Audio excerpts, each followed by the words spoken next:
pagi, perkenalkan saya Bidan Sofia Binaliheng dengan NIM 17/2016.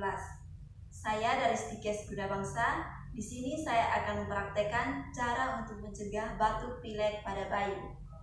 Terlebih dahulu saya akan memperkenalkan alat. Di sini ada pantung bayi atau boneka bayi. Di sini saya akan menggunakan minyak kayu putih. Sebelum saya melakukan tindakan, saya akan melakukan 7 langkah cuci tangan.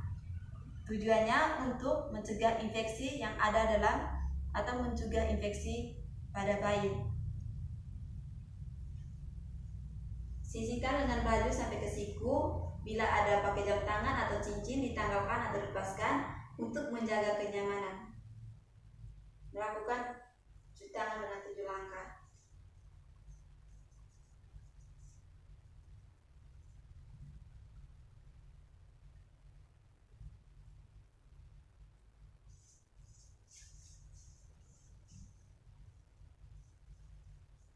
Langkah yang pertama yaitu upayakan bayi mendapatkan istirahat yang lebih cukup, karena tenaga dan energi itu hal yang esensial untuk melawan infeksi yang ada dalam tubuh. Karena bila bayi tenaga energinya yang kuat, maka akan mudah untuk melawan kuman dan virus yang masuk ke dalam tubuh bayi. Di sini seorang ibu harus tahu bahwa pada saat bayi sedang istirahat tidak boleh mengajak ngobrol atau mengajak bermain, karena bayi membutuhkan istirahat yang lebih cukup. Langkah yang kedua yaitu menggunakan Vaporubs atau sejenis minyak kayu putih yang tujuan untuk melegakan atau meredakan pernapasan pada saat hidung bayi tersumbat. Di sini sebelum melakukan pemijatan, membaca tanggal produk atau tanggal expirednya. Jangan sampai terkena iritasi pada kulit bayi. Mengaturkan kenyamanan bayi,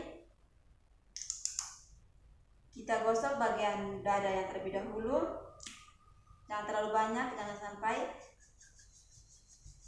terasa panas pada bagian dada bayi.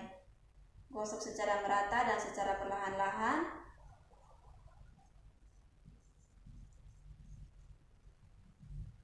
Setelah itu bagian punggung bayi, gosok secara merata dan perlahan-lahan.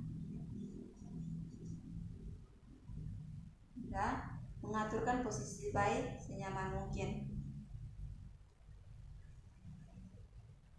Sekian dari penyuluhan saya, semoga bermanfaat. Mohon maaf bila ada kesalahan atau kekurangan dari cara untuk mencegah batuk pilek pada bayi ini. Sekian dari saya, terima kasih.